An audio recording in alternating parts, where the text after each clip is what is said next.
تم الاشتباك اليوم مع عدد من المدمرات والسفن الحربية الأمريكية في خليج عدن وباب المندب أثناء قيام تلك السفن بتقديم الحماية لسفينتين تجاريتين أمريكيتين.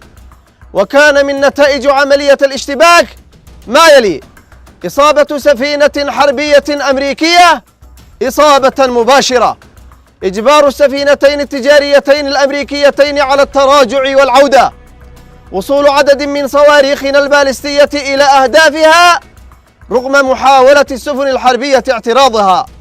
هذا وقد استخدمت القوات المسلحة اليمنية في عملية الاشتباك التي استمرت لأكثر من ساعتين عددا من الصواريخ البالستية.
And we deplore today's attack on the UN's Khan Yunis Training Center.